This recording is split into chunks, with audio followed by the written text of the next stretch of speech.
welcome to my tips and techniques videos. This one is all about your abs and finding your scoop. We have 3 layers of abdominal muscles. You've got the rectus abdominis, the glory boys that sit on the top and create the six-pack. You've got your oblique muscles running down the side. These help you twist and rotate and lengthen. You then, the most important one for Pilates, have the transversus abdominis. This is a 4-inch band of muscle that runs deep inside your pelvis. This is really, really important for stabilizing the spine, helping you with good posture. It's great to help lifting and really protect your back. This is the muscle we want to be working in Pilates. It's not always the easiest one to find, however, especially if you're a beginner. So this video is not only aimed at beginners, it's also aimed at everybody, because sometimes you can forget where that deep muscle is, and it's good to refresh your memory from time to time. Okay, so finding this muscle is the first challenge. There's various ways we can do it. Now remember, you're in your own home at this point. Well, unless you're watching this at a station or something, there shouldn't be any cameras watching you. This is not a trick. I need you to suck your thumb, okay? Not a little gentle, delicate suck, but a big, deep suck. Get your thumb in your mouth and really try and pull it down your throat. Go on, have a go. Pulling that thumb in deep, and you've got to really suck hard, should make you find this muscle. Everything is linked in your body.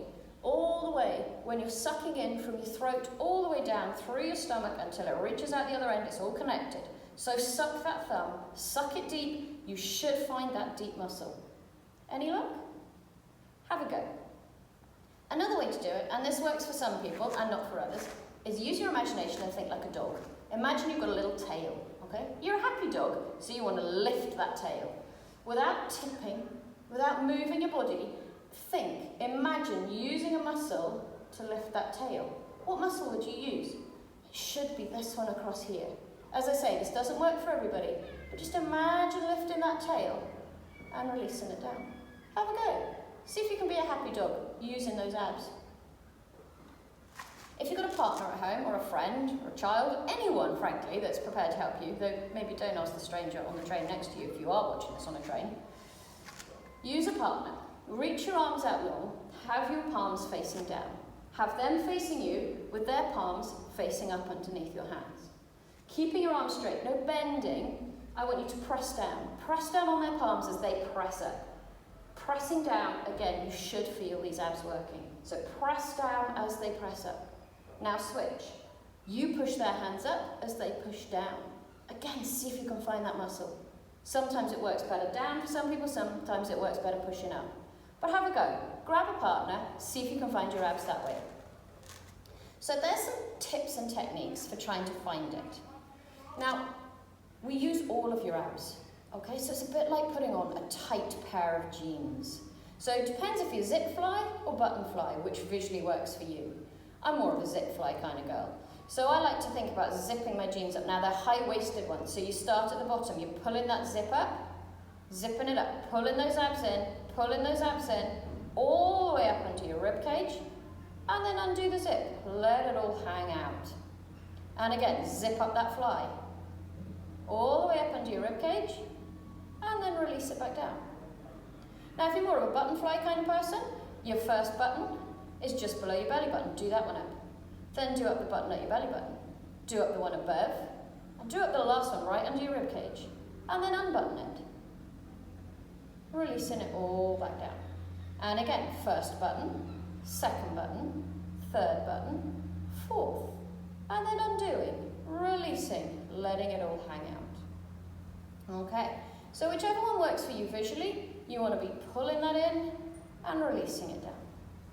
Now in Pilates, you may often hear us refer to a scoop. Scooping is when we draw these abs in. We call it a scoop because it's a bit like an ice cream scoop. You know, that nice deep bowl that hollows out the ice cream. We don't want to be pushing your belly out to make your abs work. It's hollowing in, scooping in. So as you're zipping up, you're scooping that belly in towards your spine and then releasing it down. So that is why it's called a scoop. It also has a volume control. Imagine an old-fashioned radio where you turn your volume on and you turn it down. If you're scooping in as deep as you can, pulling them in as tight as you can, you're not going to be able to move. That's it, you're stuck. So use the right amount of volume depending on the exercise. So think of that old-fashioned volume control, turn it up and turn it down. Okay, so that's given you some tips on how to find it standing up and why it's called a scoop. Let's see what it's like on the mat. It can be a little more tricky to find.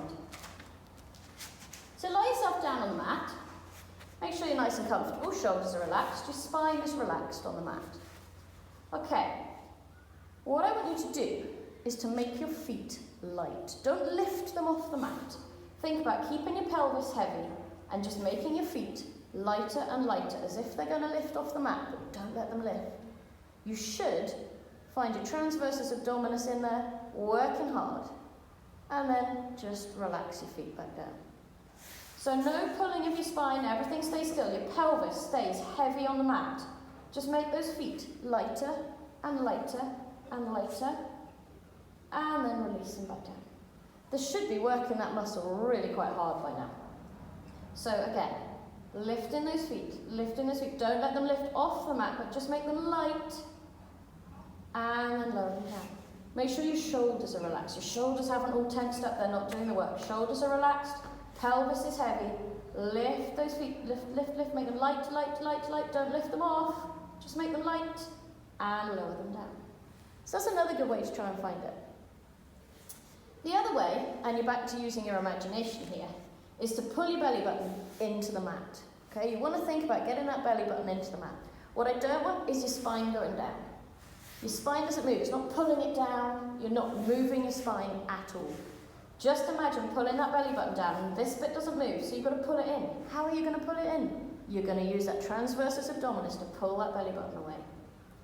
If that doesn't work for you, imagine pulling your skin away from your t-shirt.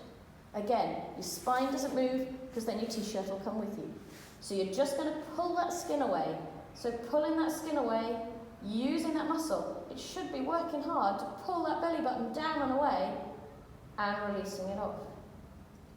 So whether it works for you to imagine pulling your belly button into the mat, whether it works for pulling it away from your t-shirt, just have a couple of goes pulling it away and then release. And again, pull that belly button down, pull it away from your clothes, and release. Last time, pulling it in, pulling it down, and release. Good. Hopefully by now, you should have found your transversus abdominis. It should be shouting quite hard by now. Should have been working. So if you're a beginner, or if you've been doing this for a while, I hope that just reminds you where that deep muscle is. Try and remember to use it in class. Think about pulling that belly button away from your clothes, pulling it towards your spine. I hope this has been of some use. Thank you very much for watching. Bye.